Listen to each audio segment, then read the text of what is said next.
దేవుని వాక్యం చదువుకుందాం. జకరియా ప్రవచనం 8వ అధ్యాయం 15వ వచనాన్ని మనం చదువుకుందాం. జకరియా ప్రవచనం 8వ అధ్యాయం 15వ వచనాన్ని మనం చదువుకుందాం.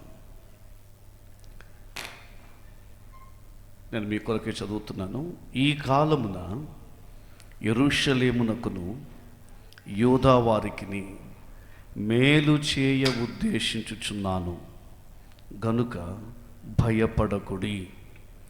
మీరు చేయవలసిన కార్యములేవనగా ప్రతివాడు తన పొరుగువానితో సత్యమే మాటలాడవలెను.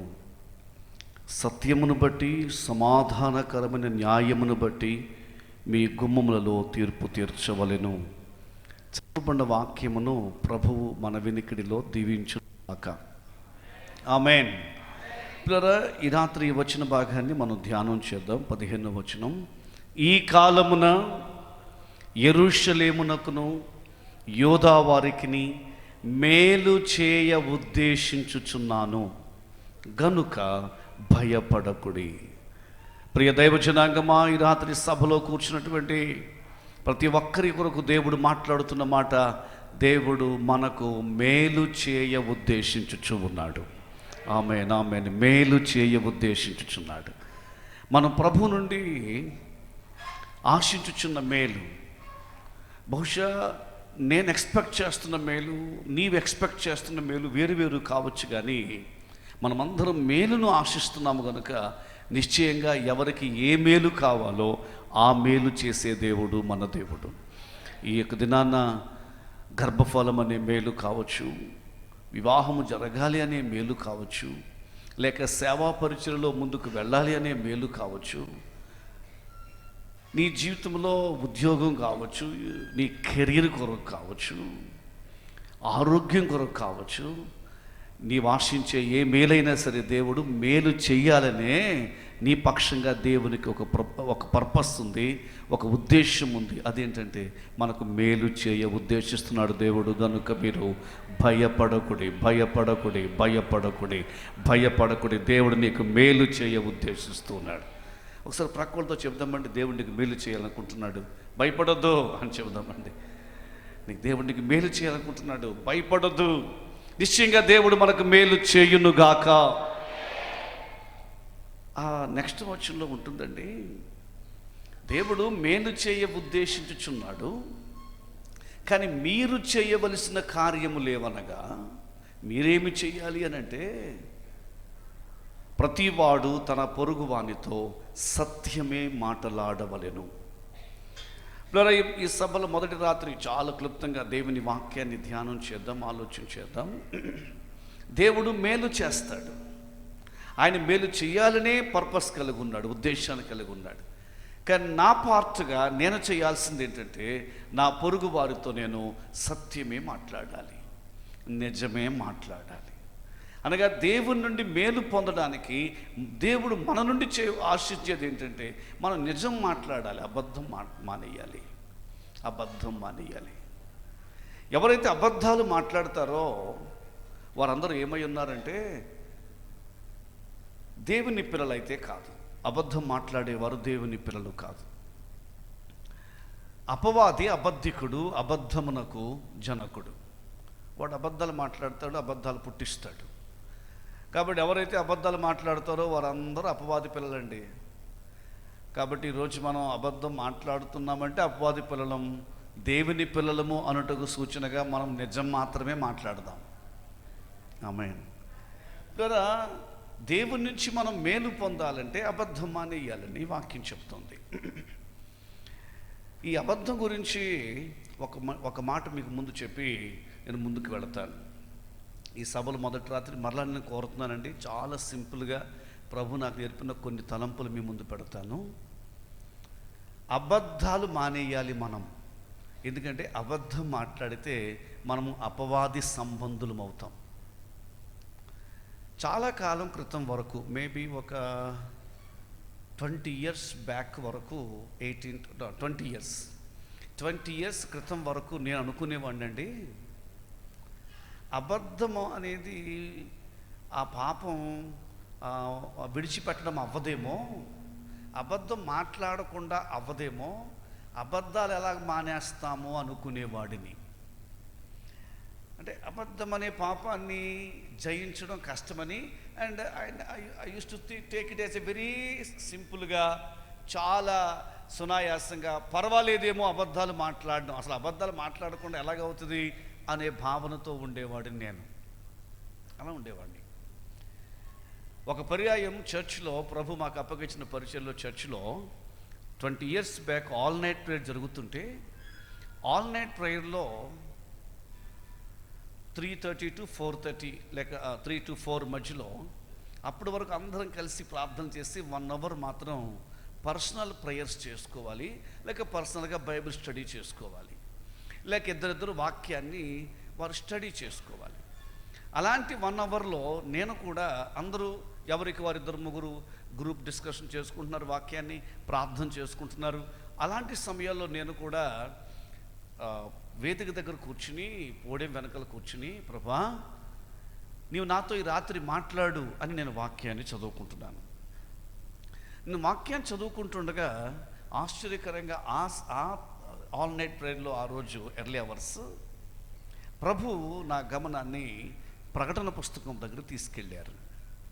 ప్రకటన పుస్తకంలో 20వ అధ్యాయంలో ఉన్న మాట ఏంటంటే, పిరికివారు, అవిశ్వాసులు, విగ్రహారాధికులు, మాంత్రికులు, వ్యభిచారులు, అబద్ధికులందరూ అగ్నిగుండములో పడుదురు, ఇది 2వ మరణము అని ఉంటుంది. ఆ ఉదయకాలం ఆల్ నైట్ ప్రేయర్లో నన్ను ఆ వచనం బాగా తాకింది. ఆ వచనంలో ఏముందంటే, అబద్ధికులందరూ అగ్నిగుండములో పడతారు, ఇది 2వ మరణము అని ఉంది. నన్ను బహుగా, అంటే అబద్ధమాడే వాళ్ళు అందరూ నరకానికి వెళ్ళిపోతారని ఉంది. నేను కొంచెం భయపడ్డాను, ఇబ్బంది పడ్డాను. ఎందుకంటే అప్పటికి నేను అబద్ధాలు మానలేదు. నేను వెంటనే చర్చ్లోనే ఆఫీస్ ఉండేటప్పుడు, చర్చ్ ఆఫీస్లోకి వెంటనే వెళ్ళి ఆఫీస్లో ఉన్న కొన్ని కామెంటరీ బుక్స్ అన్నీ వేగంగా తిరగేశాను. దేనికోసమంటే, ఒకవేళ అబద్ధం మాట్లాడడానికి ఏమైనా నాకు అనుకూలమైన కామెంటరీ దొరుకుతుందా అని. సరే, ఎన్ని కామెంటరీస్ వెతికినా, స్టడీ చేసిన వచనం మీద నాకు మాత్రం ఉరికిన కన్క్లూషన్ ఏంటంటే, all kinds of liars would go to hell అని ఉంది. ఏ విధమైన అబద్ధాలు మాట్లాడే వారే నరకానికి వెళతారని ఉంది. ఆ రాత్రి నేను చాలా భయపడి ప్రభు పాదాలు పట్టుకుని, ప్రభా నేను ఇంతగా నీ పరిచయంలో సాగుతున్నాను, కానీ నేను అబద్ధం ఆడుతున్నాను కాబట్టి నేను నరకానికి వెళ్ళిపోతాను, నన్ను క్షమించి అబద్ధం అనే పాపము నుంచి నాకు విడుదల ఇవ్వండి ప్రభువా. నేను ప్రార్థన చేయడం మొదలుపెట్టాను. చర్చిలో చెప్పలేదు నేను అబద్ధాలు మాట్లాడుతున్నానని, కానీ ప్రేయర్ చేసుకున్నాను. ఆ రోజు నుండి ప్రతిరోజు ప్రార్థన చేసుకుంటూనే ఉన్నాను. ఇప్పటికి కూడా, ప్రభా నా అబద్ధం మాట్లాడకుండా మీరు నాకు సహాయం చేయండి అని చెప్పి. అబద్ధము అంటే ఏదో లక్షలు లక్షలు మోసం చేసి అబద్ధాలు కాదండి. ఎక్కడి వరకు వచ్చారు పాస్టర్ గారు అంటే, మీటింగ్కి నేను ఇంకా 100 kilometers దూరంలో ఉండగానే జస్ట్ 15 minutesలో రీచ్ అయిపోతాను అని చెప్పిన అబద్ధాలండి నేను మాట్లాడిన అబద్ధాలు. ఆ అబద్ధము నన్ను నరకానికి తీసుకెళ్తుందని నాకు అర్థమైంది.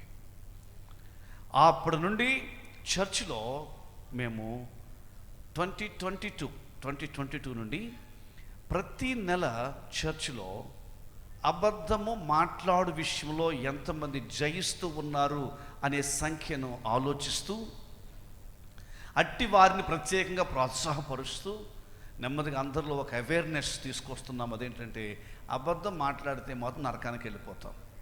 అబద్ధం మాట్లాడడం వల్లే చాలా మేలులు ఆగిపోతున్నాయి. ఈ రాత్రి వాక్యంలోకి వెళ్ళడానికి ముందు, ప్రభువు మనకు మేలు చేయ ఉద్దేశించుచున్నాడు. భయపడవద్దు, కానీ మర్చిపోవద్దు, అబద్ధం మాట్లాడవద్దు. Don't lie. అబద్ధం మాట్లాడితే మనం నరకానికి వెళ్ళిపోతాం. అబద్ధం మాట్లాడేవాళ్ళు అపవాది సంబంధులు. దేవుడు మనకు మేలు చేస్తాడు. ఎటువంటి మేలు దేవుడు చేస్తాడు? ప్రభువు చేసే మేలులేమిటి? ఈ రాత్రి వాక్యాన్ని ధ్యానం చేద్దాం. జకరియా ప్రవచనంలో కొన్ని మేలులు మనకు గమనిస్తాం, కొన్ని మేలులు మనం గమనిస్తాం. ఆ మేలులలో మొదటి మేలు జకరియా ప్రవచనం 1వ అధ్యాయం 1వ వాక్యం చదువుదాం. ఎవరైనా చదవగలరండి? జకరియా ప్రవచనం 1వ అధ్యాయం 1వ వచనం.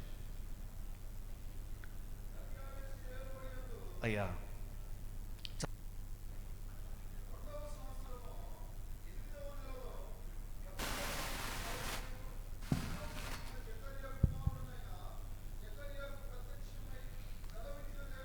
ఆమేన్. ఈ రాత్రి నెమ్మదిగా వాక్యాన్ని అందరం కలిసి, ఎందుకంటే పాట పాడినప్పుడు అందరం కలిసి పాట పాడుకున్నాం, అందరము కలిసి దైవజనులు ఆరాధిస్తుంటే మనం అందరం ఏకీభించి దీవించబడ్డాం. నేను కోరేది ఏంటంటే ప్రసంగం కూడా అందరం కలిసే చేసుకుందామండి. ప్రసంగం ఏమంటారు? ప్రసంగం అందరం మనం కలిసి చేసుకుందాం, అందరూ కలిసి వాక్యాన్ని ఆలోచన చేద్దాం. నెమ్మదిగా వాక్యాన్ని ధ్యానిస్తే 1వ అధ్యాయం 1వ వాక్యములో, దర్యావేషు ఏలుబడి యందు 2వ సంవత్సరము 8వ నెలలో యెహోవా వాక్కు ప్రవక్తయు ఇద్దోకు పుట్టిన బెరక్యా కుమారుడైన జకర్యాకు ప్రత్యక్షమై సెలవిచ్చినదేమనగా. పిల్లరా, ఇక్కడ నాకు కొంచెం అందరూ హెల్ప్ చేయాలండి. బైబిల్ చూడాలి. మంచి వాతావరణం ప్రభు ఇచ్చాడు, ఎంతో ఖర్చు పెట్టి ఈ మంచి ఫంక్షన్ హాల్లో ఒక ప్రశాంతమైన వాతావరణంలో దైవజనులు ఈ సభలు ఏర్పాటు చేయడం నిజంగా గొప్ప ఆనందంగా సంతోషంగా ఉంది. దేవుని సన్నిధి మనం అనుభవిస్తూ ఉన్నాము. అందుకే వాక్యాన్ని ఆలోచన చేద్దాము. జకర్యాకు దేవుని వాక్కు ప్రత్యక్షమైంది. జకర్యా చేసే పరిచర్య ఏ పరిచర్య అంటే ప్రవచన పరిచర్య చేస్తున్నాడు. ప్రవచన పరిచర్య చేస్తున్న జకర్యా ఎవరి కుమారుడని ఉందండి బైబిల్లో? వెరీ గుడ్, గట్టిగా చెప్పగలరు. బెరక్యా వారి తండ్రి గారి పేరు ఏం పేరండి? గట్టిగా చెప్పాలండి. ఇద్దోకు. మరలా కొంచెం నాకు హెల్ప్ చేస్తారా? జకర్యా యొక్క తండ్రి గారి పేరు బెరక్యా యొక్క తండ్రి గారి పేరు ఇద్దోకు. జకర్యా ప్రవచన పరిచర్య చేస్తున్నాడు. జకర్యా వాళ్ళ నాన్నగారు బెరక్యా అయితే బెరక్యా యొక్క తండ్రి గారు ఇద్దోకు కాబట్టి ఇద్దోకు జకర్యాకి ఏమవుతున్నాడు? కొంచెం వెనుకున్న వారు కూడా అమ్మా తాతయ్య అవుతున్నాడు. ఇప్పుడు వాళ్ళ తాతగారు జకర్యా యొక్క తాతయ్య గారు ఏం చేసేవారంట? ఈ వాక్యం ప్రకారం చూస్తే జకర్యా యొక్క తాతయ్య గారు ప్రవక్త అయిన జకర్యా గారి యొక్క ప్రవక్త అయిన ఇద్దోకు యొక్క మనవడైనటువంటి జకర్యా కూడా ఉన్నాడు. ప్రభు ఈ రాత్రి మనతో మాట్లాడబోతున్న సమయం, ప్రభు మనం దర్శించబోతున్న సమయం. మరలా చెప్తున్న దేవుడు మనకు చేసే మేలు. తాతయ్య ప్రవక్త, మనవడు కూడా ప్రవక్త. అది దేవుడు చేసే మేలండి. ఆమేన్. ఈ సభలో కూర్చున్న వారిలో, సార్ మేము తాతయ్య అయ్యాము, నానమ్మ అయ్యాము, అమ్మమ్మ అయ్యాము అన్నవారు ఒకసారి చేతులు పైకెత్తగలరండి? గ్రాండ్ పేరెంట్స్ తాతయ్య, నానమ్మ, అమ్మమ్మ కొంచెం చేతులు పైకెత్తగలరండి? Thank you. హల్లెలూయా. చేతులు పైకెత్తి నీ పెద్దవారిని బట్టి అందరూ చప్పలు కొడదామండి ఒకసారి. మిగిలిన వారందరూ ఎందుకంటే నీ పిల్లల నువ్వు చూచెదువనే ధన్యత, ఆ జాబితాలోకి మనం ఎంతమంది దేవుని బిడ్డలు రావడం సంతోషదాయకం. మరొకసారి వీరిని బట్టి దేవునికి స్తోత్రం చేద్దాం. పెద్దవారు మన మధ్య ఉంటే గొప్ప ఆశీర్వాదకరము. తాతయ్యలు, నానమ్మలు, అమ్మమ్మలు, వారిని బట్టి దేవునికి స్తోత్రం. మరొకసారి తాతయ్య గారు, నానమ్మ గారు, అమ్మమ్మ గారు చేతుల పైకి ఎత్తారండి. మిగిలిన వారు అందరం కలిసి ఒక్క నిమిషం వీరి కొరకు ప్రార్థన చేద్దామంటే చిన్న ప్రార్థన. ప్రభువా, మా మధ్య ఉంచిన గ్రాండ్ పేరెంట్స్, స్వరమెత్తి ప్రార్థన చేద్దాం. Yes, louder. ప్రభువా, మా మధ్య ఉంచిన గ్రాండ్ పేరెంట్స్ కొరకు స్తోత్రమయ్యా. నాయన వీరికి మంచి ఆరోగ్యము దయచేయండి, నీ కృప దయచేయండి, బలము దయచేయండి. వృద్ధాప్య సంబంధించిన ఏ బలహీనతలు వెంటాడకుండా ప్రభువా యెహోవా రాఫాగా ఉండి వారిని బలపరుచు తండ్రి. యేసయ్య నామమున అడుగుచున్నాము తండ్రి, ఆమేన్. సో తాతయ్య గారు, నానమ్మ గారికి కంగ్రాచులేషన్ అండి. మనం వారి కొరకు ఎప్పుడు ప్రార్థన చెయ్యాలండి. అయితే ఒక మాట, తాతయ్య గారు మీ మనవడు అప్పుడప్పుడు ప్లేట్ విసిరేస్తున్నాడా? చేతులు ఏదైనా ఉంటే గిరాటేసేస్తున్నాడా? అయితే తాతయ్య గారు ఆ కోపం మీదేనండి మీ మనవడికి వచ్చింది. నానమ్మలు, గ్రాండ్ మదర్స్ వినగలరా? మీ మనవరాలు ఏదైనా కోపం వచ్చినప్పుడు ఇంకా కోపం తగ్గే వరకు అసలు ఆ రూమ్లోంచి బయట రావట్లేదా? మంకుపడి ఎవరితో మాట్లాడలేదా? నానమ్మగారు అమ్మమ్మగారు వినండి, ఏమనుకోకపోతే ఆ కోపం కూడా మీదేనండి. అసలు చెప్పాలంటే మనవలు మనవరాండ్రు ఇంట్లో చేసేవన్నీ తాతయ్యలు నానమ్మలు చేసేవియే. మీరు ఒప్పుకోవచ్చు ఒప్పుకోకపోవచ్చు, కానీ 90% గ్రాండ్ చిల్డ్రన్ అంతా ఏమైనారంటే వాళ్ళ గ్రాండ్ పేరెంట్సే. అప్పుడు వీడియో లేవు, లైవ్ లేదు కాబట్టి తప్ప మీరు చిన్నప్పుడు మీకున్నటువంటి ప్రతి పరిస్థితిని ఇప్పుడు మన వాళ్ళు ప్రదర్శిస్తున్నారు అంతే. దీన్ని మనం కాదనలేం కదా, ఎందుకంటే వంశపారంపర్యంగా మంచి లక్షణాలు చెడ్డ లక్షణాలు వచ్చేస్తాయి, అవి అలాగే వస్తాయి. అందుకనే డాక్టర్ దగ్గరికి వెళితే ఏదైనా బలహీనత ఉందని చెప్తే డాక్టర్లు ఏమడుగుతారు చెప్పండి? చెప్పండి మీ ఇంట్లో ఎవరెవరికి ఉంది బీపీ, ఎవరెవరికి ఉంది షుగర్ అని అడుగుతారు. ఎందుకు అడుగుతారంటే ఏదో ఫ్యామిలీ ప్యాక్ ఏమైనా ఉంటుంది ఏంటంటే, అలాగే ఏముండదు. వారు ఎందుకు అడుగుతారంటే వారికి ఈజీగా డయాగ్నోస్ చేయొచ్చు. మన తాతయ్యలకు కానీ పెద్దోళ్ళకి కానీ ఏదైనా అటువంటి బలహీనత ఉంటే వీళ్ళకి అది వచ్చిందని జెనెటికల్గా చెప్పొచ్చు. అందుచేత ఇప్పుడు తాతయ్యలు నానమ్మల యొక్క మంచి చెడు లక్షణాలే బిడ్డలకు వస్తున్నాయి కాబట్టి ఆమేన్. ఈరోజు దేవుడు చేయబోతున్న ఒక మేలు ఏంటంటే, దేవుడు చెప్తున్న ఒక మేలు ఏంటంటే, ప్రవక్త గారి మనవడు ఏమయ్యాడండి? కొంచెం గట్టిగా చెప్పాలండి.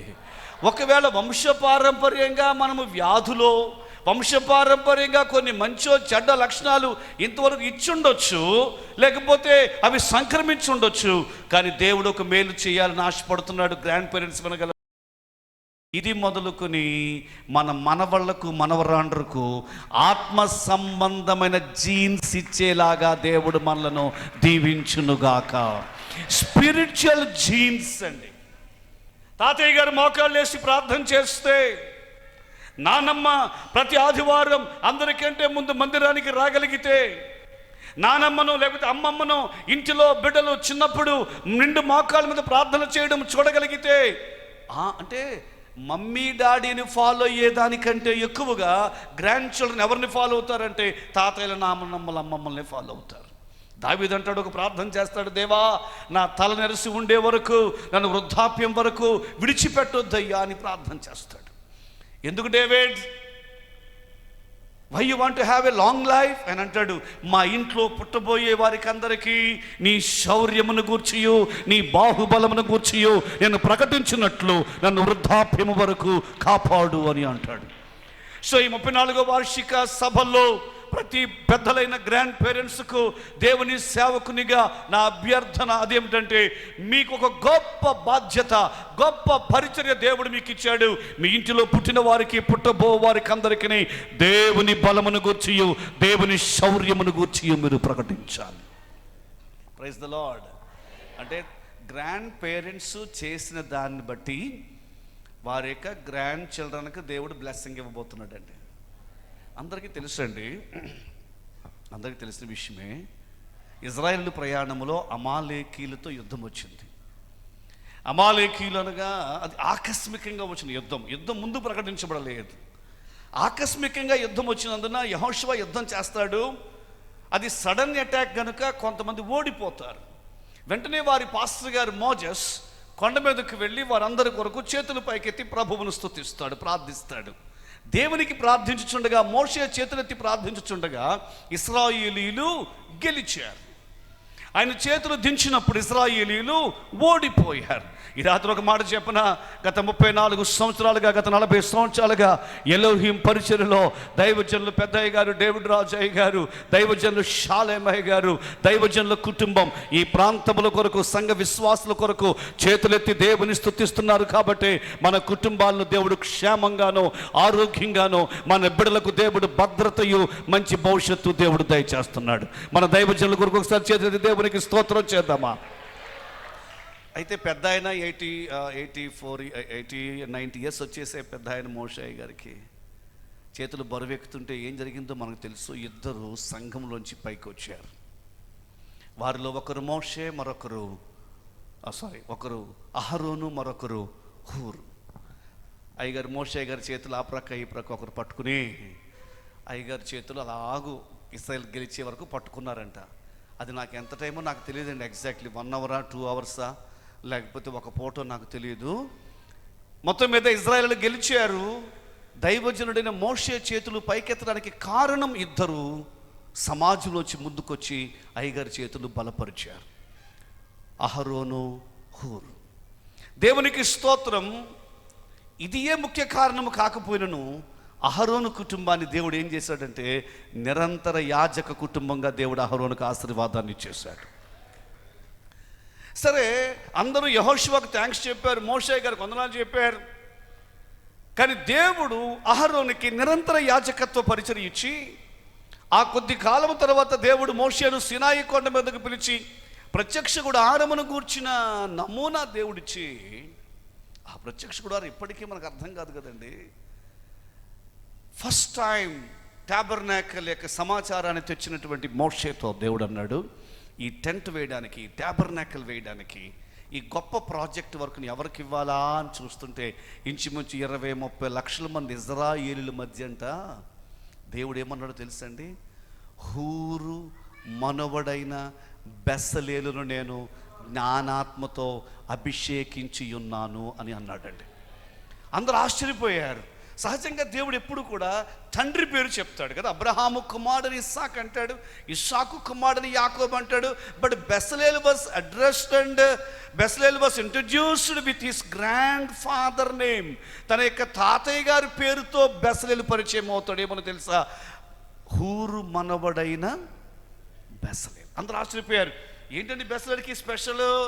ఈయన వీళ్ళ తాతయ్య గారు వాళ్ళ పాస్టర్ గారికి ఒక పూట చేతులను ఆయన అయ్యగారి చేతులు బరువెక్కకుండా కాపాడారండి, అయ్యగారి చేతులను బలపరిచాడండి అని దాన్ని జ్ఞాపకం పెట్టుకున్న దేవుడు వారి మనవడికి 30 లక్షల మందిలో ఎవ్వరికి లేని ఆధిక్యతను దేవుడిచ్చాడు. గత 34 సంవత్సరాలుగా గత 4 దశాబ్దాల పైబడి దర్శనముతో దైవజనులు పెద్దయ్య గారు, దేవుడు రాజయ్య గారు, అమ్మగారు ఈ ప్రాంతాలకు వచ్చి ప్రారంభించిన ఈ పరిచర్యల్లో ఎవరైతే దైవజనులకు సహకారులుగా ఉన్నారో, దైవజనులకు సహకారం అందించారో, దేవుడు వారి యొక్క 3వ తరమును అత్యధికముగా దేవుడు ఇప్పటికే దీవించాడు, ఇక ముందును దేవుడు దీవిస్తాడు. Praise the lord. చేతులెత్తి దేవునికి స్తోత్రం చేద్దామా. నేను మరలా చెప్తున్నానండి, దైవజనుల పరిచర్యలో దేవుని సేవకులకు వారి చేతులను ఎవరైతే బలపరుస్తారో వారి మనవడు పెద్ద ఐపీఎస్ ఆఫీసర్ అవుతాడు, ఐఏఎస్ ఆఫీసర్ అవుతాడు, డాక్టర్స్ అవుతారు, ఇంజనీర్లు అవుతారు. బహుశా మీ కుటుంబంలోనే ఎవరు ఆధిక్యత పొందలేదు, కానీ మీ మనవడు మాత్రం ఒక గొప్ప స్థాయికి వచ్చేస్తాడు. కారణం ఏంటో తెలుసా? ఒకటే, గ్రాండ్ పేరెంట్స్ చేసిన భక్తి. చేతులెత్తి ఒకసారి దేవునికి స్తోత్రం చేద్దాం. నేను మరొక మాట మీకు చెప్పడానికి ముందు ఒక మాట ధైర్యంగా నేను చెప్పగలను. అందరూ ఒకసారి చేతులెత్తలాగా దేవుని స్తుతిద్దాం. ఓ హల్లెలూయా, హల్లెలూయా. గొప్ప దైవజనులు అభిషక్తులు డేవిడ్ రాజయ్య గారు, అలాగే అమ్మగారు ఎస్తేర్ డేవిడ్ అమ్మగారు, పిల్లరా వారు బుక్స్ మ్యాగజైన్లో బైబిల్ ఉమెన్ అనే ఒక శీర్షిక వచ్చేది. మేము చిన్నప్పుడు దైవజనుల యొక్క బైబిల్ స్త్రీలు కూర్చున్నటువంటి విషయాలు, అసలు బైబిల్ ఉమెన్ గురించి మాకు చిన్నప్పుడు పరిచయం చేసిన దైవజనులు లేక పత్రికా రూపంలో దైవజనులు డేవిడ్ రాజయ్య గారి సందేశాలు బుక్స్. ఆ కాలంలోనే, ఇట్స్ 40 years బ్యాక్, ఆ కాలంలోనే సార్వత్రిక తెలుగు సంఘాన్ని బలపరిచినటువంటి గొప్ప దైవజనులు అయ్యగారు, పెద్ద అయ్యగారు.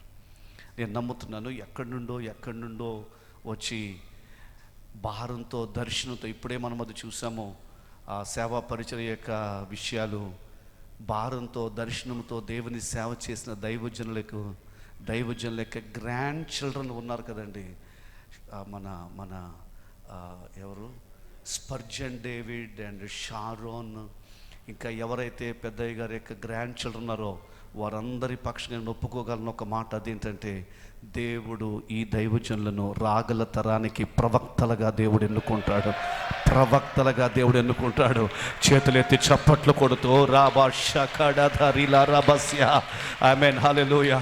ఇప్పటికే మ్యూజిక్ ప్లే చేస్తున్నారు, ఆరాధన చేస్తున్నారు, ప్రభువును స్తుతిస్తున్నారు, ఉన్నత విద్యలో సాగుతున్నారు. నేను నమ్ముతున్నాను రాగల దినాల్లో అనేకమైన బుక్స్ మీరు రాస్తారండి, అనేకమైనటువంటి సందేశాలు మీరు రాస్తారండి. మీ ద్వారా సార్వత్రిక సంఘానికి కావలసిన రేమాను దేవుడు దయచేస్తాడండి. ఎందుచేతంటే మన పితరులు చేసిన భక్తిని బట్టి దేవుడు నిశ్చయముగా ఆయన రాకడ ఆలస్యమైతే హల్లెలూయా ఉన్నత వేదికల మీద దేవుని నామాన్ని ఘనపరిచినట్లుగా దేవుడు దైవ సేవకుని యొక్క తరమును దేవుడు లేపబోచున్నాడు. చేతులెత్తి చప్పట్లు కొడుతూ ఎలోహిం పరిచర్యను దేవుడు హైలీగా ఉన్నత శిఖరాల మీద నడిపిస్తాడు. ఎందుకంటే ఇది దేవుని యొక్క విశ్వాస్యత. It's God's faithfulness. ప్రవక్త గారి మనవడు ఏమయ్యాడండి? గట్టిగా చెప్పాలి సంతోషంగా. ప్రవక్త గారి మనవడు ప్రవక్త అయ్యాడు. ఇప్పుడు గొప్ప గ్రంథ రచయిత యొక్క మనవళ్ళు తప్పకుండా ఏమి రాస్తారండి? ఎన్ని థియలాజికల్ బుక్స్ రాస్తారో, సార్వత్రిక సంఘానికి కావలసిన ఎన్ని ప్రాబ్లమ్స్ని మీరు వాక్యం ద్వారా పరిష్కరిస్తారో, నిశ్చయంగా ఆ గొప్ప కార్యాలు దేవుడు జరిగించుచున్నందుకై దేవునికి స్తోత్రం. రెండవది, ఈ చర్చ్లో కూడా మేము థర్డ్ జనరేషన్ అండి. అంటే మా తాతయ్య గారు ఈ చర్చే, మా నాన్నమ్మ వాళ్ళు ఈ చర్చే, మా అమ్మమ్మ వాళ్ళు ఈ చర్చే అన్న వాళ్ళు ఒకసారి ఎవరు ఉంటే లేచిన పడతారండి. ఈ చర్చిలో మా తాతయ్య, నాన్నమ్మ, అమ్మమ్మలు ఈ చర్చ్ నుండి అన్నవారు ఎవరైనా చిల్డ్రన్ ఉన్నారా? క్వైర్లో కానీ ఎవరైనా క్విక్ ఎవరు లేరండి? ఎస్, కొంచెం త్వరగా. ఒక్కరే ఉన్నారా? మీకు అర్థమైందని చెప్పిన పాయింట్, మా తాతయ్య, మా నాన్నమ్మ ఈ చర్చిలో ఉన్నారండి, ఈ చర్చి విశ్వాసం అన్నవారు ఒకసారి లేచిన పడతారండి. ఓకే, ఈ బిడ్డలను బట్టినప్పుడు దేవుని స్తుతిస్తున్నానండి. ఈ సంఘములో మీ గ్రాండ్ పేరెంట్స్ ఉన్నందున ఆమేన్, ఆమేన్, ఆమేన్. అందరూ స్తుతిద్దామండి, స్తోత్రం చెబుదాం. రాగల తరాల్లో ఈ బిడ్డలను దేవుడు దీవిస్తారండి. ఈ బిడ్డలను ఆశీర్వదిస్తూ, తండ్రి థర్డ్ జనరేషన్ మీరు బలపరచబోతున్నారు సంఘములో, థర్డ్ జనరేషన్ మీరు హెచ్చించబోతున్నారు సంఘములో, థర్డ్ జనరేషన్ ప్రభువా మీరు ఆయన ఉన్నత స్థానాలకు నడిపించబోతున్నారు. ప్రభువా దీవిస్తున్నందుకు స్తోత్రమయ్యా, యేసయ్య నామమున అడుగుచున్నాము తండ్రి. కూర్చుందాం. దేవుడు చేసే మేలు ఏంటి చెప్పండి?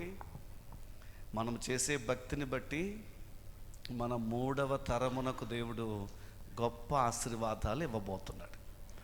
నమ్ముతున్నారండి? ఆమేన్, ఆమేన్. హూరు పరిచర్య చేసినందున దైవజనునికి బెసలేలును దేవుడు ఏం చేశాడు? అభిషేకం. ఒబేదేదేమో 3 నెలలు మందస్సాన్ని తన గృహంలో, తన గుడారంలో పెట్టుకున్నాడు. 3 months. ఒబేదేదేముకి 8 మంది కొడుకులు, 8 మంది. ఆ 8 మందికి బిడ్డలు పుట్టారట. 8 మంది కొడుకులకు పుట్టిన బిడ్డలు మొత్తం ఒబేదేదేం ఫ్యామిలీ 62 మంది అని వాక్యం చెప్తుంది. 62.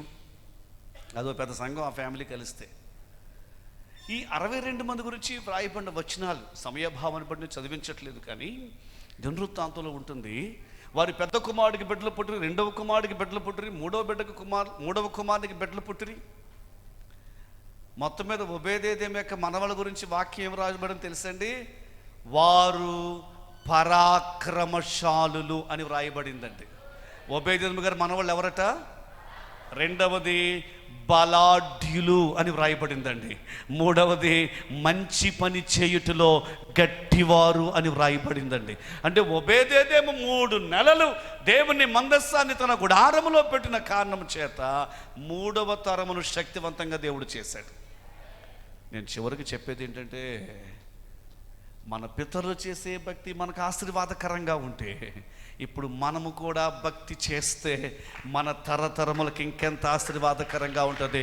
అందుకనే బ్రదర్, మందిరములో పరిచయం చేయండి. అందుకే సిస్టర్, మందిరానికి సహకరించండి, సంఘానికి సహకరించండి, దైవజనులకు చేయూతనివ్వండి. అది తదుపరి తరమునకు ఆశీర్వాదకరంగా ఉంటుంది. చూపించిన వీడియోలో నన్ను బాగా తాకిన ఒక మాట ఏంటంటే, లెగసీ ఆఫ్ ఫెయిత్ అండి. Amen, hallelujah. Legacy of faith. May the grandchildren, may the children of this great men of God carry the legacy of faith. విశ్వాసమును, హల్లెలూయా, విశ్వాసపు వంశవృక్షముగా దేవుడు ఈ వంశమును, ఈ దైవజనుల కుటుంబములను దేవుడు దీవించునుగాక. మరికొన్ని 2-3 మేలు చెప్పాలని నా ఉద్దేశం. అందుకనే నేను ఆ మాట అక్కడ విడిచిపెడుతున్నాను. మరలా చెప్తున్నానండి, మనము చేసే భక్తి వల్ల మన 3వ తరమునకు ఏమవుతుంది? గొప్ప ఆశీర్వాదం వచ్చేస్తుంది, గొప్ప దీవెన వచ్చేస్తుంది. వారిని దేవుడు బలముగా వాడుకుంటాడు. ఇంకా కొంచెం మనం ముందుకు వెళ్ళిపోతే ఈ జకరియా ప్రవచనలో ప్రభు మనకు చేసే మేలులు, ఆశీర్వాదాలు ఎలా ఉన్నాయి అని చూస్తే, ఆశీర్వాదాలను మనము పొందుకోవాలి, మేలులు పొందుకోవాలి. అసలు మేలులు మనకు ఎందుకు జరగడం లేదో 5వ అధ్యాయంలో మొదటి వాక్యం చూస్తే, నేను మరలా తేరి చూడగా, కదా, ఆమేన్ ఆమేన్. మరలా ఈ మాట చెప్తారా? నేను మరలా తేరి చూడగా. ఈ పుస్తకం అంతా, జకరియా పుస్తకం అంతా ఏముంటుందో తెలుసా అండి? అగైన్ అండ్ అగైన్ ఒక మాట వ్రాయబడుతుంది. అదేంటంటే, నేను మరలా తేరి చూడగా, నేను మరలా తేరి చూడగా, నేను మరలా తేరి చూడగా. మరలా తేరి చూడగా ఏమి కలిగింది? దర్శనాలు కలిగాయి. దేవునికి స్తోత్రం. జకరియా పుస్తకాన్ని ఏమన్నారంటే దర్శన గ్రంథము అని అన్నారు. ఈ కడవరి కాలములో దేవుడు దర్శనముల చేత యవనస్తులు నింపునుగాక, ప్రవచనము చేత దేవుడు సంఘమును నింపునుగాక, ఆమె కృపావరముల చేత ఈ సంఘము ప్రజ్వలింపబడునుగాక. మరలా తేరి చూచాడు, ఆయన మరలా స్పష్టంగా చూడగలిగాడు. జకరియాకు దేవుడు దర్శనాలు ఇచ్చాడు. ఆయన మరలా తేరి చూచినప్పుడు ఏం జరిగిందనంటే, ఎగిరిపోవు పుస్తకం ఒకటి కనబడిందటండి, కదా. 5వ అధ్యాయం మొదటి వాక్యం, ఎగిరిపోయే పుస్తకం ఒకటి. చదవండి సార్, మీరు చదువుతున్నారు. ఎగిరిపోవు పుస్తకం ఒకటి నాకు కనబడెను. నీకేమి కనబడుచున్నదని అతడు నన్ను అడుగగా, నేను 20 మూరల నిడివియో 10 మూరల వెడల్పు గల ఎగిరిపోవు పుస్తకం ఒకటి నాకు కనబడుచున్నదంటేనే. అందుకతడు నాతో ఇట్లా, నేను ఇది భూమి అందంతటి మీదికి బయలు వెళ్ళు శాపమే. దానికి ఒక ప్రక్కను రాసి ఉన్న దానిని బట్టి దొంగిలి వారందరూ కొట్టివేయబడుదురు. 2వ ప్రక్కను రాసి ఉన్న దాన్ని బట్టి అప్రమాణికులందరూ కొట్టివేయబడుదురు. ఇదే సైన్యములకు అధిపతియగు యెహోవా వాక్కు. నేనే దాన్ని బయలుదేరజేయుచున్నాను. అది దొంగల ఇళ్లలోనూ నా నామమును బట్టి అబద్ధ ప్రమాణము చేయి వారి ఇళ్లలోనూ ప్రవేశించి వారి ఇళ్లలో ఉండి వాటి దూలములను రాళ్లను నాశనము చేయును. మనం థ్యాంక్ యూ పాస్టర్ గారు. మనం మాట్లాడుకునేది దేవుడు మనకు మేలు చేస్తాడు. మొదటి మేలు నేర్చుకున్నాం. మనం చేసే భక్తి చెప్పాలి దయచేసి, మన తరతరములకు ఆశీర్వాదకరంగా ఉండబోతుంది.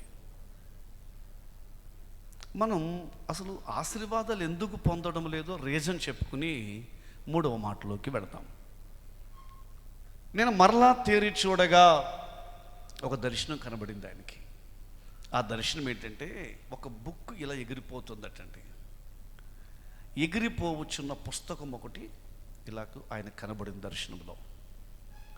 ప్రభు అడిగాడు, జకరియా ఆ బుక్ ఏంటి అని అడిగాడు. జకరియా చెప్పాడు, సార్ ప్రభా, ఇది 20 మూరల నిడివి 10 మూరల వెడల్పు కలిగిన పుస్తకం అండి అన్నాడంటే, జకరియాకు బాగా కనబడుతుంది అనమాట అండి. ఎగిరిపోయే పుస్తకం కొలత కూడా చెప్పేసి, మంచి లెక్కల మాస్టర్ అనుకుంటా ఆయన బాగానే కనిపెట్టేశాడు, చెప్పేశాడు. ఎగిరిపోతున్న పుస్తకం కొలతలు చెప్పేశాడు. ఇప్పుడు ఆ బుక్ మీద ఒకవైపున, దయచేసి గమనించండి, ఒకవైపున దొంగల పేర్లు రాయబడ్డాయట, దొంగల పేర్లు రాయబడ్డాయి. ఒకవైపున అప్రమాణికుల పేర్లు రాయబడ్డాయి. మరలా చెప్తున్నాను, ఒక బుక్ ఎగురుతోంది. ఈ బుక్లో ఒకవైపున దొంగల పేర్లు, మరొక వైపున అప్రమాణికులు, అంటే దేవుని పేరు మీద అబద్ధపు ప్రమాణాలు చెప్పిన వారి పేర్లు రాయబడ్డాయి. సరికదా ఈ పుస్తకము ఎవరి పేర్లు అయితే వ్రాయబడ్డాయో ఆ దొంగల ఇంట్లోకి, బ్రదర్, ఆ దేవుని పేరు మీద అబద్ధాలు చెప్తున్నారే వాళ్ళ ఇంట్లోకి వెళ్ళిందంట ఈ బుక్. ఈ బుక్ పేరు ఏంటంటే దేవుడే పంపిన శాపం అనే పుస్తకం అట. ఈ బుక్ వెళ్ళి ఏం చేసింది ఆ ఇంట్లో అంటే, ఎవరింట్లోకి వెళ్ళిందో ఆ ఇంటి దూలములను రాళ్లను నాశనము చేస్తుందట. మరలా చెప్తున్నాను, ఈ బుక్ ఎవరింట్లోకి వెళుతుంది? 2 క్యారెక్టర్స్ వాళ్ళకు ఉన్నాయి. ఒకటి దొంగలు, 2 దేవుని పేరు మీద అబద్ధాలు చెప్పేవాడు. వారింట్లోకి వెళ్ళి ఆ ఇంట్లో ఉన్న దూలాలను, ఆ ఇంట్లో ఉన్నటువంటి రాళ్లను నాశనం చేస్తాం. ఇది జరుగుతోంది. మన ఇంట్లో శాపం రావడానికి కారణాలు ఏంటంటే దొంగతనము, రెండవది దేవుని పేరు మీద అబద్ధ ప్రమాణాలు, దేవుని ఎదుట అబద్ధ ప్రమాణాలు. ఈరోజు దొంగతనం అంటే మనది కాని వస్తువు మన ఇంట్లో ఉంటే అదే కదా దొంగతనం. జస్ట్ ఫర్ ఎగ్జాంపుల్ అండి, మన పాటల పుస్తకం కాకుండా మరొకరు పాటల పుస్తకం మన ఇంట్లో ఉంటే కూడా ఈ బుక్ రావడానికి అవకాశం ఉందని జాగ్రత్త. కొన్నిసార్లు మిస్ప్లేస్ అవ్వడం సహజమే. అంటే మన దగ్గరికి మరొకరు వచ్చేయడం అనేది, ఇంతమంది కూర్చుంటాం కాబట్టి మిస్ప్లేస్ అవ్వడం కరెక్టే కానండి, తెలిసి కూడా కదా చర్చ్లో బుక్స్, బైబిల్స్, చెప్పులు, ఇంకొకటి కాదండి,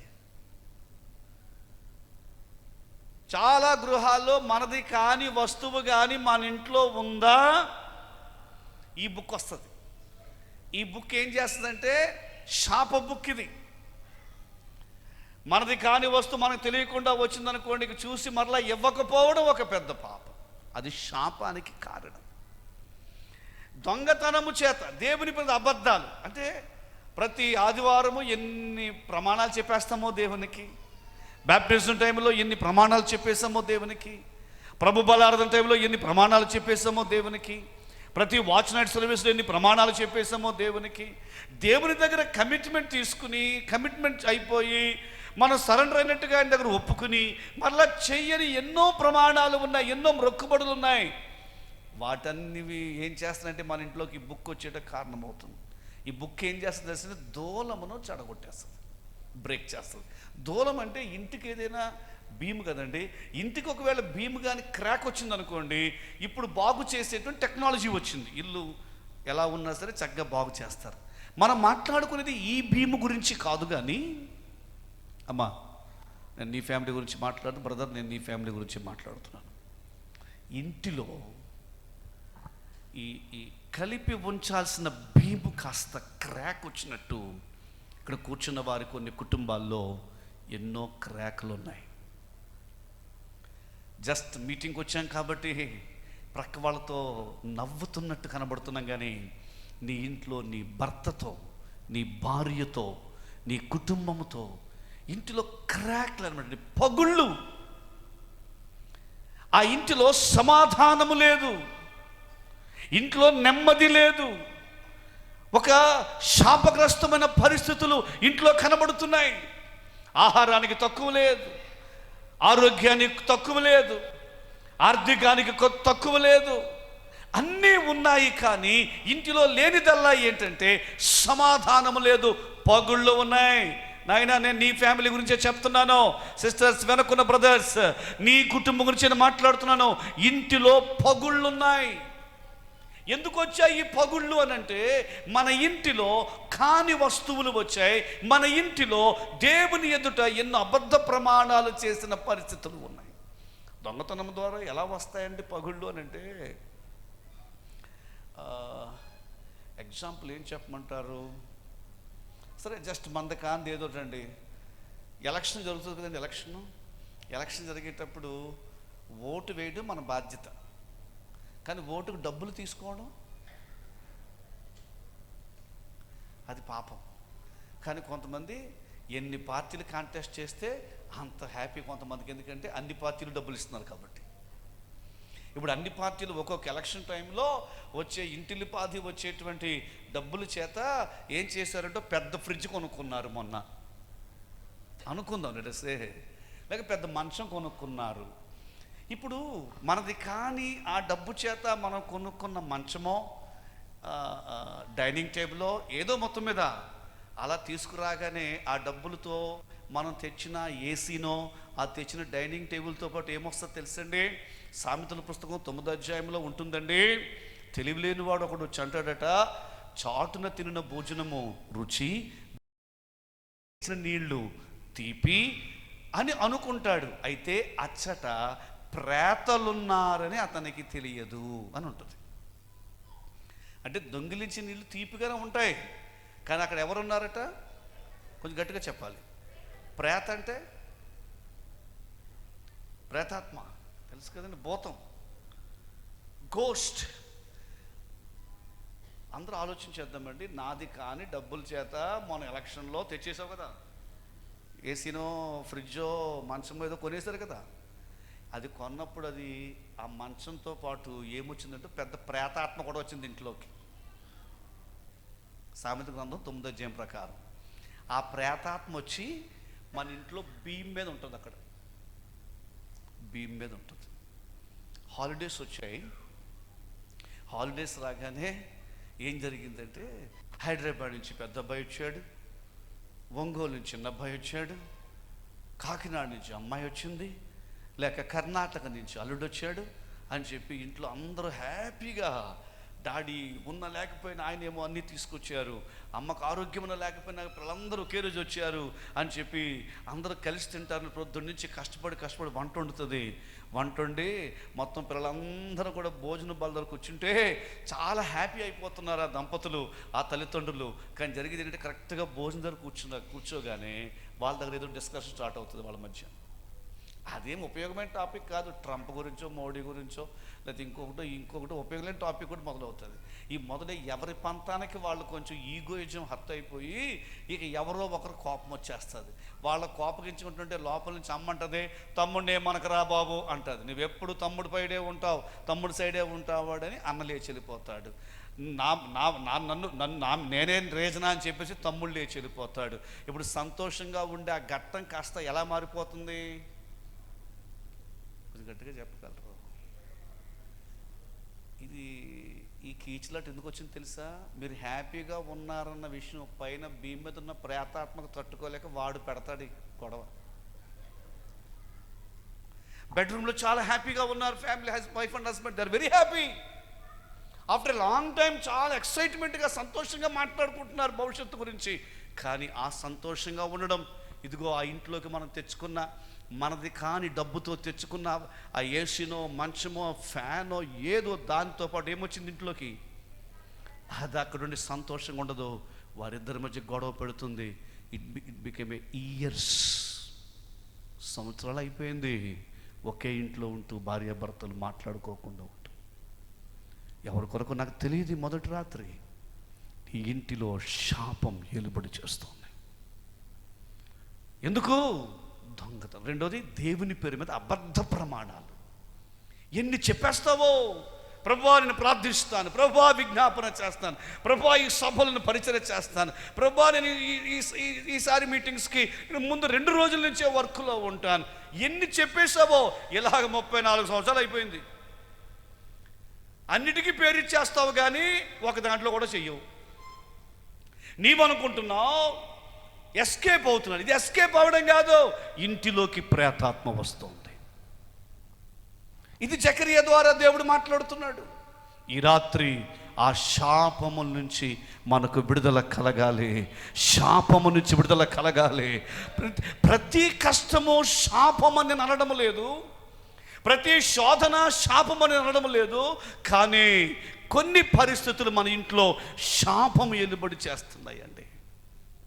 శాపం వెలుబడి చేస్తున్నాయి. ఈ 4 దినాల సభల్లో ప్రతి శాపము నుండి దేవుడు మనల్ని విడిపించునుగాక. చేతులెత్తలాగందరూ స్వరమెత్తి ఏసు రక్తం, ఏసు రక్తం, ఏసు రక్తం. రికారబ షలరుడ ధీరాలబస్య. చిన్నబిడ్డల సహితం చేతులెత్తి గట్టిగా చెప్పండి, ఏసు రక్తం, ఏసు రక్తం. ప్రతి శాపం విరగొట్టబడాలి, ప్రతి శాపం విరగొట్టబడాలి. దైవజనుల అభిషక్తులు శాలేమయ్య గారు ఆరాధన చేస్తుంటే మనం ప్రభుత్వంలో ఏకీభవిస్తూ ఉంటే నిజముగానే పాప శాపముల నుంచి దేవుడు మనకు విడుదల ఇస్తాడు. ఆ శాపము నుంచి దేవుడు విడుదల ఇస్తాడు. యేసు క్రీస్తు యేసుక్రీస్తు నామములో కర్నూలు పట్టణములో ఈ 4 దినాల్లో దేవుడు గొప్ప ఉజ్జీవాన్ని తీసుకుని రాబోతున్నాడు. ప్రజలను, కుటుంబాలను ఏలుబడి చేస్తున్న ప్రతి శాపము నుంచి దేవుడు విడుదల ఇచ్చునుగాక. జకర్యాకు దేవుడు చూపిన ఆ దర్శనములో శాపమునకు కారణం కనబడింది. నేను లాస్ట్ ఇయర్ ఒక దైవజనుడు చెప్పగా విన్నానండి. ఒక ఇంటిలో 4 అమ్మాయిలకు గ్రాండ్గా మ్యారేజెస్ జరిగాయి. ఒక్కొక్క అమ్మాయికి ఆల్మోస్ట్ 1 CR అమౌంట్ ఇచ్చేటంత రిచ్ పీపుల్ వాళ్ళు. చాలా గ్రాండ్ మ్యారేజెస్ జరిగాయి. 4కి వితిన్ 6 years వ్యవధిలో పెళ్ళిళ్ళు జరిగాయి. అయితే విషయం ఏంటంటే 4 అమ్మాయిలకి పిల్లలు పుట్టలేదటండి. ఎవరు ఒకరికి పుట్టకపోవడం కాదు, 4కి పుట్టలేదు. వారు చెయ్యని ప్రయత్నాలు లేవు. ఎందరో దగ్గరికి వెళ్ళి ప్రార్థన చేయించుకున్నారు, ఎందరో దగ్గరికి వెళ్ళి వారు చేయవలసిన వైద్యాలన్నీ చేయించుకున్నారు, కానీ జరగలేదు. ఆ సమయంలో వారు ఒక దైవజనుడు చెప్పారట, ఎక్కడికి వెళ్ళొద్దు, మీరు 4 మీ కుటుంబం అంతా కలిసి ప్రభు సన్నిధిలో ఉపవసించి ప్రార్థించండి అని చెప్పారు. ఉపవసించి ప్రార్థించండి అని చెప్పగానే దైవజనుడు చెప్పినట్టుగా నీకు ఎక్కడికి వెళ్ళకుండా కొన్ని దినాలు వారు కేటాయించుకుని కుటుంబం అంతా, ప్రభువా మా శాపం కొట్టివేయి అని ప్రార్థన చేశారు. శాపం కొట్టివేయని ప్రార్థన చేస్తే వారికి దేవుడు బయలుపరిచిన ఒక విషయం ఏంటంటే, వీళ్ళ పితరులు ఒక 4th జనరేషన్ వెనక ఎవరో, అంటే వీళ్ళ డాడీ యొక్క గ్రేట్ గ్రాండ్ ఫాదర్, అమ్మాయిల యొక్క డాడీ యొక్క గ్రేట్ గ్రాండ్ ఫాదర్, వారు చాలా రిచ్ పీపుల్. ఆ కాలం ముందు ఆ విలేజ్లో ఆ ప్రక్కన్న మరొకరికి అతనికి గొడవలు వచ్చినందున, అంటే ఈ అమ్మాయిల యొక్క 5th వెనక తాతయ్య గారు అన్నమాట, గొడవలు వచ్చినందున అతను ఏం చేశాడంటే ఆ శత్రువుల యొక్క ఇంటిలో, వారి యొక్క పొలంలో ఉన్న ఆవు యొక్క పొదుగు కోసేసాడంటే ఆ తాత. అది దేవుడు బయలుపరిచాడు. ఆ శాపం 6వ తరం మీద ఎలుబడి చేసింది, 5వ తరం మీద ఎలుబడి చేసింది. నేను ఎవరిని భయపెట్టడానికి కాదు, ఈ రాత్రి దేవుని వలన దీవించబడవలసిన మనం, ఎందుకంటే నష్టాలు, శాపాలు, ఇబ్బందులు, మన కుటుంబాల్లో ఏలుబడి చేస్తున్న ప్రతి శాపము నుండి ఈ రాత్రి విడుదల పొందుదాం. యేసయ్య నామములో విడుదల, యేసయ్య నామం. ఈ ఏడాది ఈ సభల్లో దేవుడు గొప్ప విడుదల ఇవ్వబోతున్నాడు, గొప్ప విజయాన్ని ఇవ్వబోతున్నాడు, కుటుంబాల్లో సంతోషాన్ని ఇవ్వబోతున్నాడు, సమాధానం ఇవ్వబోతున్నాడు. ఈ పట్టణానికి దేవుడు నెమ్మదిని ఇవ్వబోతున్నాడు. నేను నీకు మేలు చేయ ఉద్దేశించుచున్నాను. దేవుడు మేలు చేయబోతున్నాడు. మరొకటి చెప్పిన ముగిస్తాను. 4వ అధ్యాయంలో 6వ వాక్యం చదువుదాం. 4వ అధ్యాయం 6వ వచనం. అప్పుడు అతడు నాతో ఇట్లా నేను జెరుబ్బాబెలునకు ప్రత్యక్షమగు యెహోవా వాక్కు ఇదే. yes sir. శక్తి చేతనైనను బలము చేతనను కాక నా ఆత్మ చేతనే ఇది జరుగునని సైన్యములకు అధిపతియగు యెహోవా సెలవిచ్చును. ఆమేన్. పిల్లరా, అసలు జకరియా పుస్తకం ఎందుకు రాయబడిందంటే 70 సంవత్సరాల చెర తరువాత దేవుడు యూదులను వెనక్కి తీసుకొస్తాడు. వారు 3 దఫాలుగా వెనక్కి వస్తారు. మొదటి దఫాలో వారు జెరుబ్బాబెలు నాయకత్వంలో వచ్చారు, ఆ తదుపరి ఎజ్రా నాయకత్వంలో వచ్చారు, ఆ తదుపరి నెహెమ్యా నాయకత్వంలో వచ్చారు. అమ్మా నేను ముగిస్తున్నా, కొంచెం శ్రద్ధగా ఈ మాటలు వినగలను. బబులోను చెర నుంచి వారు విడిపించబడి బయటకు వచ్చారు. జెరుబ్బాబెలు నాయకత్వంలో వచ్చిన తర్వాత జెరుబ్బాబెలుకు దేవుని మహాకృప, వారు వెలుపలికి వచ్చినప్పుడు రాయల్ ఎగ్జిట్ అంటాం కదా, ఐగుప్తు దేశం నుంచి బయటకు వచ్చిందేమో ఎక్సోడస్, మనకు తెలిసిన నిర్గమము. బబులోను చెర నుంచి వారు బయటకు వచ్చిన దాన్ని రాయల్ ఎగ్జిట్ అంటారు. రాజవైభవంతో దేవుడు వారిని వెనక్కి తీసుకుని వచ్చాడు. వారు వెనక్కి వచ్చిన తర్వాత ఏం జరిగిందంటే, జెరుబ్బాబెలు నాయకత్వంలో మందిరం కడుతున్నారు. మందిరం కడుతుంటే పునాది రోజట సొలొమోను దేవాలయపు ప్రతిష్ఠ రోజు వచ్చిన మహిమ లాంటి మహిమ, ఆమేన్, పునాది వేసినప్పుడు వచ్చేసింది అంటండి. దేవునికి స్తోత్రం చేద్దాం. అందరూ ఆశ్చర్యపోయారు. అప్పుడు ప్రతిష్ఠ రోజు వచ్చిన మహిమ ఇప్పుడు పునాది వేస్తే వచ్చేసింది. అంటే పునాదిలోనే అంత మహిమ వస్తే ఆ కాలపు వృద్ధులైన వారిని చూసి సంతోషంతో ఏడ్చేశారు. ఏది దుఃఖ శబ్దమో ఏది సంతోష శబ్దమో తెలియనంత గట్టిగా సంతోషించారు, దేవుని స్తుతించారు. చేద్దాం, దేవునికి స్తోత్రం చేద్దాం. హల్లెలూయా, హల్లెలూయా. పునాది వేసినప్పుడు అందరూ హ్యాపీ అయ్యారటండి. మరి అదేమైనా విషయమో తెలియదు కానీ నెక్స్ట్ డే వాళ్ళకు అసూయ వచ్చేసిందంట. ఎంత అసూయ వచ్చేసిందంటే జెరుబ్బాబేలు మీద, ఆ మందిరం కడుతున్న వారి మీద కంప్లైంట్ ఇచ్చారు. కంప్లైంట్ ఇవ్వగానే ఒక్కసారిగా పని ఆగిపోయింది. Amen, amen. పని ఆగిపోతే మనం సహజంగా ఏదైనా పని ఆగిపోయింది అనుకోండి పాస్టర్ గారు, మనం ఎలా ఉంటామో తెలుసండి, అది మళ్ళీ తిరిగి స్టార్ట్ చేయడానికి 1-2 నెలలు చాలా కష్టపడతాం. ఎక్కడైనా అది సబ్జెక్ట్ ఆగిపోయినా, లేకపోతే ఒక ఇంటి పని ఆగిపోయినా, ఏదైనా చేస్తున్న పని ఆగిపోతే మాత్రం ఆరంభంలో 1-2 నెలలు తీవ్రంగా కృషి చేస్తామండి. ఎలాగైనా తిరిగి స్టార్ట్ చేయాలని, తిరిగి స్టార్ట్ చేయాలని. 2-3 నెలలు కష్టపడ్డాక పని అవ్వట్లేదు అనుకోండి, మనం వేదాంతులం అయిపోతామండి, బైబిల్ పండితులం అయిపోతాం. ఎలా అంటే ఇంక దేవుని చిత్తం ఎప్పుడైతే అప్పుడంటే ఇంక విడిచిపెట్టేసానంటే అంటాం. మనం అక్కడ దేవుని అంటే ట్రై చేస్తాము, సక్సెస్ అవ్వకపోతే మనం పెట్టే పేరేంటి చెప్పండి దానికి. అలాగే వాళ్ళు అన్నారు, పని మొదలెట్టారు, ఆటంకం వచ్చింది, ట్రై చేశారు, ట్రై చేస్తే పని అవ్వట్లా. అంతేనండి, ఇక వారు దేవుని చిత్తమండి, ఇక మనం ఏం చేద్దామండి అన్నట్టు విడిచిపెట్టేశారు. ఎంతకాలం విడిచిపెట్టేస్తే తెలుసండి, 11 నుండి 14 సంవత్సరాలు పని ఆగిపోయింది. ఎప్పుడైతే 11 to 14 years పని ఆగిపోయిందో ఆ సమయంలో, ఆ గ్యాప్లోనే దేవుడు 2 ప్రవక్తలను లేపాడు. ఒక ఆయన పేరు హగ్గై, రెండవ ఆయన పేరు జకర్యా. హగ్గై అన్నాడు, ఎందుకు మీరు దేవుని పని అలక్ష్యం చేస్తున్నారు? మొదటి మందిరపు మహిమ కంటే కడపటి మందిరపు మహిమ మించుతుందని చెప్పి బలపరిచాడు. హగ్గై వయసులో పెద్ద ఆయన, హగ్గై కంటే వయసులో చిన్నోడు జకర్యా.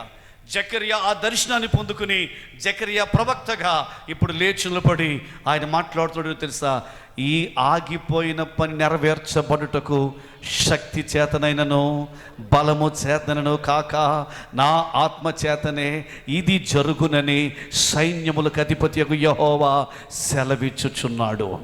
ఆమేన్. అందరూ ఒకసారి 2 చేతులు పైకి తలాగు దేవుని స్తుతిద్దాం. ఆమేన్, ఆమేన్, ఆమేన్. ఎలోహిం మినిస్ట్రీస్లో చాలా దర్శనాలు ఉన్నాయి. ఎలోహిం మినిస్ట్రీస్లో దేవుడు చాలా విజన్స్ చూపించాడు. సేవ కొరకు చాలా బృహత్తరమైన ప్రణాళికను దేవుడిచ్చాడు.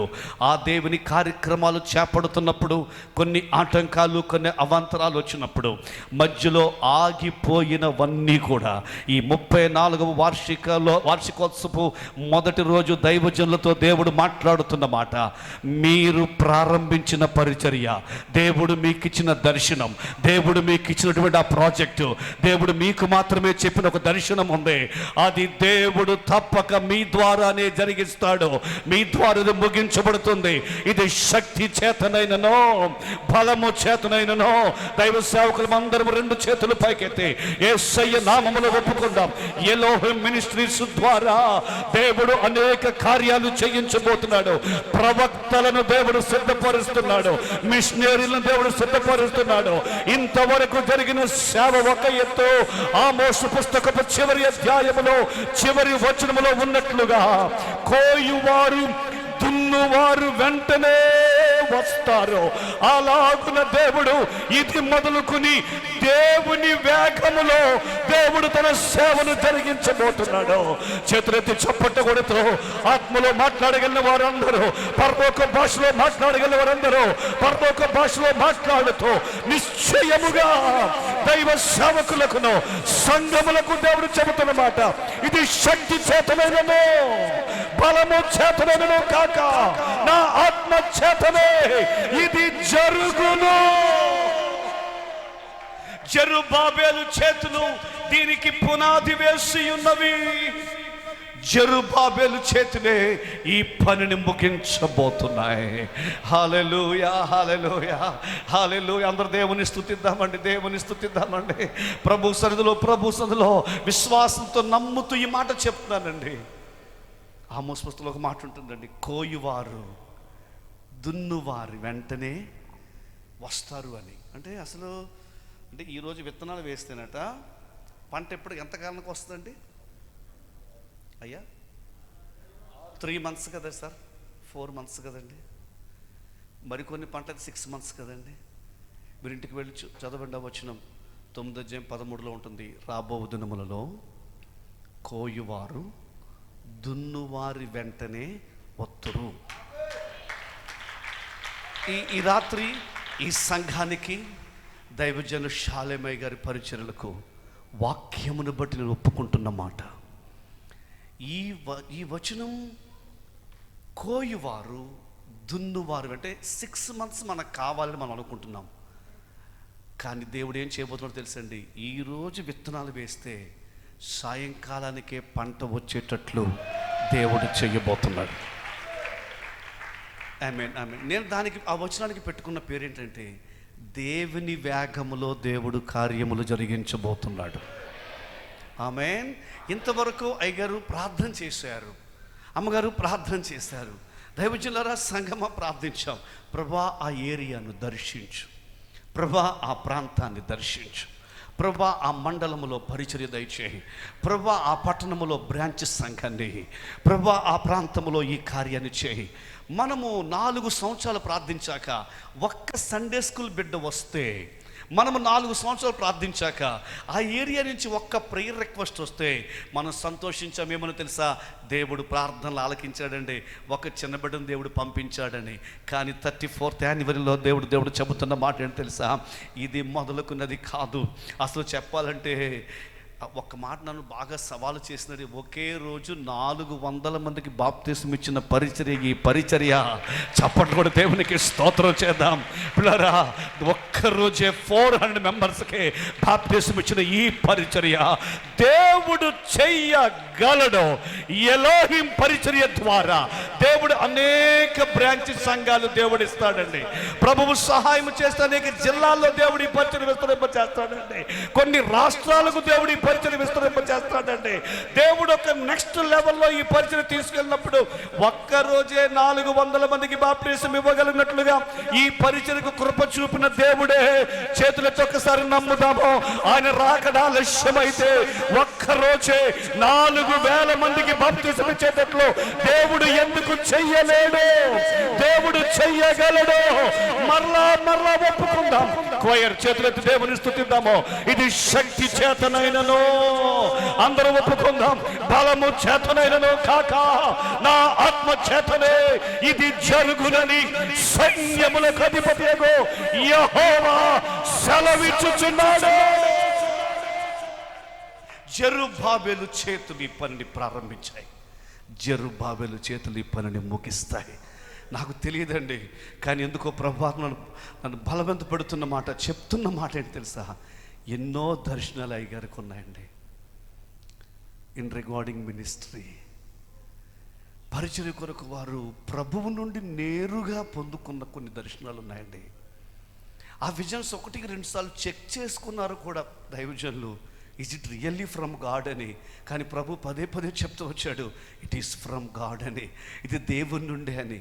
ప్రారంభించేదానికి ఒక పర్వతం అడ్డొస్తుందండి, ప్రారంభించేదానికి ఒక పర్వతం అడ్డొస్తుందండి. 4వ అధ్యాయం చెబుతున్న మాట, శక్తి చేతనైనను బలము చేతనను కాక నా ఆత్మ చేతనే ఇది జరుగునని సైన్యములకు అధిపతి యెహోవా సెలవిస్తున్నాడు. జెరుబ్బాబెలు యొక్క సంక్లిష్టమైన పరిస్థితి ఏంటంటే, రాజుగారి పర్మిషను ఉంది, దేవుని ప్రవచనము ఉంది, కానీ పని జరగట్లేదు. ఇది జెరుబ్బాబెలుకు ఉన్న ఇబ్బంది. రాజుగారి పర్మిషన్ ఉంది, కోరేష్ పర్మిషన్ ఉంది, ప్రవచనం కూడా ఉంది, శక్తి చేత కాదు, బలము చేత కాదు. ప్రారంభిద్దాం వెళ్ళేటప్పుడు కట ఏమడ్డొచ్చేస్తుంది? ఒక పర్వతం అడ్డొస్తుంది, ఒక పర్వతం అడ్డొస్తుంది. ఈ పరిచయలో ఏదో ఒక పర్వతం అడ్డొస్తూ ఉంది, ఏదో ఒక ఆటంకం వచ్చేస్తుంది, ఏదో ఒక అభ్యంతరం వస్తుంది. సంగమా స్తుతిస్తూ ఈ మాటలు వినగలమా? ఈ 34వ సంవత్సరపు పండుగల్లో మొదటి రాత్రి దేవుడు చెప్తున్నాడు, ఓ గొప్ప పర్వతమా, ఇజ్రాయేలును అడ్డగించుటకు నువ్వు ఏ మాత్రపు తాడవో, నీవు చదును భూమి వగుదువో, నీవు చదును భూమి వగుదువో. ఇది శక్తి చేతనైనను బలము చేతనను కాక నా ఆత్మ ద్వారానే దేవుడు కార్యాలు జరిగిస్తాడు. నేను ముగిస్తున్న మాటలు, నేను మీకు మేలు చేయ ఉద్దేశించుచున్నాను కనుక భయపడకూడి. నేను ఇప్పటికీ 2-3 మేలులు మీతో ప్రస్తావించాను. ఒకటి, నెక్స్ట్ జనరేషన్ దేవుడు మన పితరుల ప్రార్థనల ఫలితముగా హల్లెలూయా ప్రవక్తలుగా దేవుడు వాడుకోబోతున్నాడు. ప్రవక్తలుగా దేవుడు వాడుకోబోతున్నాడు. దైవజనుల సంతానమును, దైవ సేవకుల బిడ్డలను దేవుడు జనములకు ప్రవక్తగా దేవుడు చేయబోతున్నాడు. ఎక్కడ ఏమి జరగబోతుందో దేవుడు బయలుపరచబోతున్నాడు. 2వ మేలు మనం నేర్చుకున్నామో, ప్రతి శాపము విర్రగొట్టబడ్డానికి కావలసిన అభిషేకముతో దేవుడు నింపబోతున్నాడు. 3వ మేలు మనం నేర్చుకుంటున్నామో, ఇవ్వబడిన ప్రతి దర్శనము దేవుడు తప్పక నెరవేరుస్తాడు. అందరూ లేచి నిలబడదాం, ప్రార్థన చేసుకుందాం. ప్రతి ఒక్కరు లేచి నిలబడదాము. అందరూ లేచి నిలబడి చేతులు పైకెత్తి లేక చేతులు జోడించి, నీకు ఏ విషయమైతే నువ్వు తాకబడ్డావో, ఆల్ ద చిల్డ్రన్ కూడా కళ్ళు మూసుకోనండి. ఎవ్వరు అనాలోచనగా ఉండొద్దండి. ప్రభు చెప్తున్నాడు, నీకు మేలు చేయ ఉద్దేశించుచున్నా. Let's open our hearts and mouth towards God. దేవుని వైపు మన హృదయం తెరుద్దామండి. కొన్ని పనులు స్టార్ట్ చేసి గ్యాప్ వచ్చిందండి. కొన్ని పనులు ప్రారంభించాక గ్యాప్ వచ్చిందండి. వారికి 11 సంవత్సరాల గ్యాప్ వచ్చింది, 14 సంవత్సరాల గ్యాప్ వచ్చింది. కానీ దేవుడు అంటాడు, మొదటి మందిరపు మహిమ కంటే కడపటి మందిరపు మహిమ మించిపోతుందని. ఎవ్వరూ కళ్ళు తెరవద్దు దయచేసి. కళ్ళు మూసుకుని ఎంతో ప్రార్థన చేశారు ఈ సభల కోసం, ఎంతో కనిపెట్టారు ఈ సభల కోసం. మనం వార్షిక పండగ పెట్టుకోవట్లేదు, ఏదో ఇయర్లీ పెట్టుకోవాలి కాబట్టి కాదు.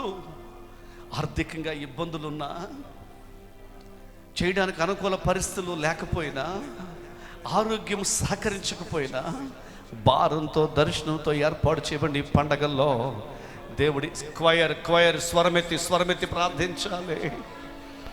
స్వరమెత్తి ప్రార్థించాలి. పాస్టర్ గారు, చాలామంది పాస్టర్ గారు ఇక్కడ ఉన్నారు. దైవజనుడా, ఏ పాస్టర్ గారి కొరకు నాకు తెలియదు.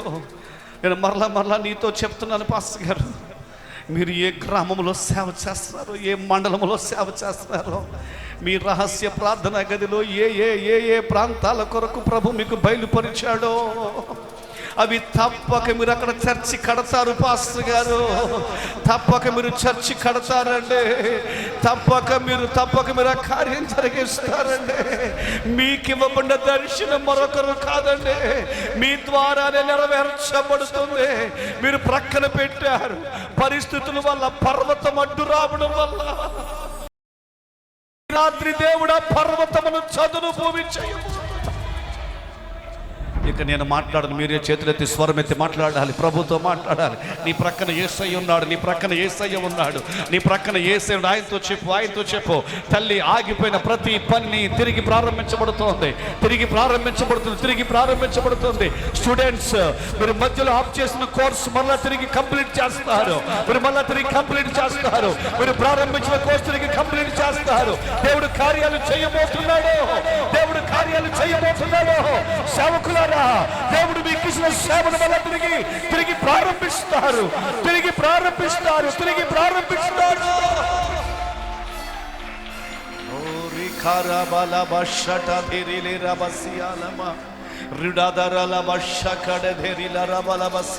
ఎన్నో దర్శనాలండి. సంవత్సరానికి ఇంతమంది బాప్తిస్మం అనే దర్శనం అండి. అది ఇక జరగదేమో. No, it is going to be fulfilled. అది జరగబోతుంది. ఇన్ని సంవత్సరాలకు ఒక చర్చ్ అనే ఒక ప్రాజెక్ట్ అండి, అది మరలా దేవుడు తిరిగి ప్రారంభించబోతున్నాడండి. ఇంతమంది సేవకులు ఉండాలనేది దర్శనం అండి, దేవుడు తిరిగి ప్రారంభించబోతున్నాడండి. ఈ 34వ వార్షిక సభలో ఈ మొదటి రాత్రి ప్రభు సంఘముతో మాట్లాడుతున్నాడు. తిరిగి దర్శనమును దేవుడు రివైవ్ చేయబోతున్నాడు.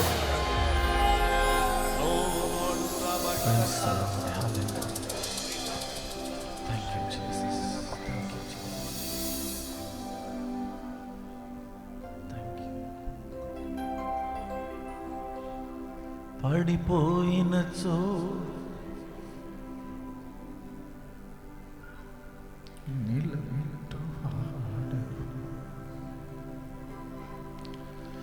పడిపోయిన చోటే నిలబెట్టువాడవు. ఏమైనా చేయగలవు కదా.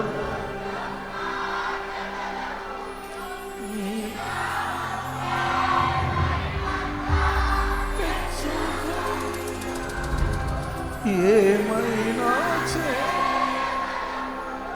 కళమొత్తం మార్చగల నీ నామముకే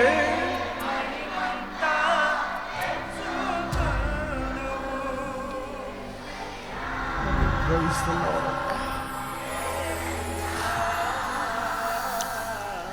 నీకే సాటి యేసయ్యా,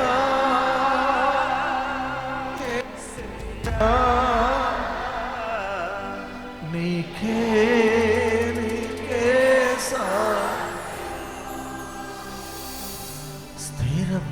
స్థిరపరచువాడవు, బలపరచువాడవు.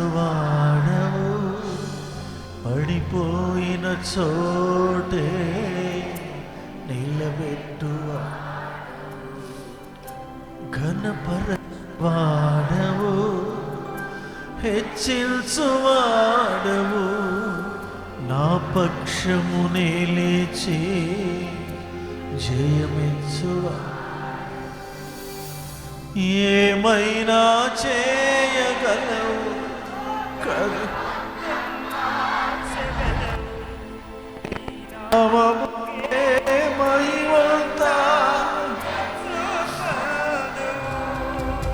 ఏమైనా చేయగలవు.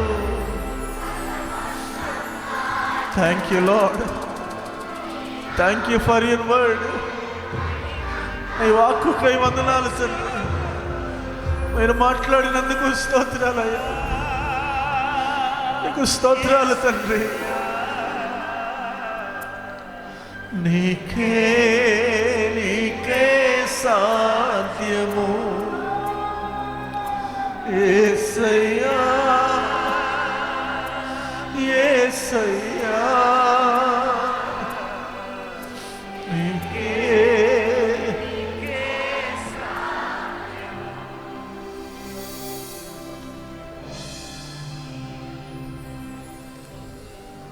ఈ రాత్రి మొదటి దినముల సభలో దేవుడు నేరుగా మనతో మాట్లాడాడు. ఈరోజు మన ముందున్న పర్వతం ప్రభు చదును చేయబోతూ ఉన్నాడు, చదును చేయబోతూ ఉన్నాడు. ఈరోజు వ్యక్తిగతంగా దేవుడు నాతోనే మాట్లాడాడు. I know that God is speaking with me. ఈరోజు నాతో మాట్లాడాడు ప్రభు. నా ముందున్న ప్రతి దర్శనాన్ని ప్రభు చూపించాడు. Thank you father, thank you father. రాబోయే దినములలో నెరవేరుస్తానని సెలవిచ్చాడు దేవుడు. Thank you Lord, thank you Lord, thank you Jesus. నీ కార్యము జరగని నాయన, మేలుతో మమ్మల్ని నింపు నాయన. మేలుతో మమ్మల్ని నింపండి ప్రభువా. శాపము వెలుగొట్టబడాలి. Thank you Lord, thank you Lord, thank you.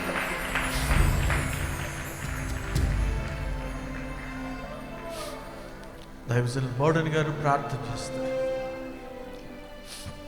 ప్రార్థన చేద్దాం. తల మూసుకో. మహాపరిశుద్ధుడా, ప్రేమ కలిగిన మా తండ్రి, నీ దయగల నామానికి స్తోత్రాలు. ఈ రాత్రి ప్రభువా మీ దాసుని నిలబెట్టుకుని మీరు మాట్లాడిన ప్రతి మాటకై వందనాలు చెల్లిస్తున్నాను. మాట్లాడు, మనుషులు మాట్లాడిన మాటలు కాదయ్యా ఇవి. మీ దాసంలో నుంచి మీరు మాట్లాడినందుకు స్తోత్రాలు. ఈ దినము చాలామంది పోగొట్టుకున్నారయ్యా. నాయన నీ కృప చూపించండి. వాక్యం అందించిన నీ దాసుని ఇంకను బలపరచండి, అభిషేకించండి అయ్యా. నీ బలమైన సన్నిధి స్థలమందు ఉంచినందుకు వందనాలు చెల్లిస్తున్నాను. కూడి వచ్చిన ప్రతి బిడ్డను పేరు పేరు వరుసను దీవించి ఆశీర్వదించండి. నిశ్చయముగా ప్రభువా నీ ఆత్మచేత మాతో మాట్లాడినందుకు వందనాలు చెల్లిస్తూ తిరిగి మరలా రేపు ఉదయ కాలమున నీ సన్నిధిలో మేము కలుసుకునే భాగ్యం దయచేయమని వాక్యం అందించిన దాసుని మరొకసారి మీ చేతులకు అప్పగిస్తున్నాను. వారిని, వారి కుటుంబాన్ని, పరిచర్యను యేసు నామమున వర్ధిల్లని ప్రార్థిస్తున్నాను. నేను అభిషేకము ప్రభు అని దాసునిపై ఉంచండి. ఇంకా నైనా బలమైన కార్యాలని దాసుని ద్వారా జరిగించమని ప్రార్థిస్తున్నాను. ఈ దాసుని అడుగు పెడుతున్న ప్రతి స్థలంలో అద్భుతములు జరుగునుగాక ప్రభు.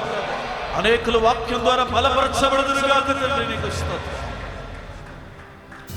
నిశ్చయముగా తండ్రి, ఈ 3 దినాల 4 దినాల సభలు మాకు దీవెనకరముగా మార్చబోతున్నారని నీకు స్తుతులు చెల్లిస్తున్నాను అయ్యా. మొదటి దిన ప్రారంభ వాక్యము ద్వారా అయ్యా 4 దినంలో మీరు ఏం చేయబోతున్నారో మాకు అర్థమవుతుంది తండ్రి. నీకు స్తోత్రాలు. మమ్మల్ని అందరినీ మీ చేతులకు అప్పగించుకుంటూ తిరిగి మరలా నీ సన్నిధిలో చేరే పర్యంతం నీ కాపుదల దయచేయమని యేసయ్య సర్వశక్తి గల నామమును అడిగి వేడుకొని పొందియున్నాము తండ్రి. ఆమేన్. తండ్రి, కుమార, పరిశుద్ధాత్మ త్రియేక దేవుని తోడు నిడదేవన ఆశీర్వాదాలు చేరిన మనందరికీ వాక్యం అందించిన తన దాసునికి సదా తోడై నడిపించును గాక. ఆమేన్.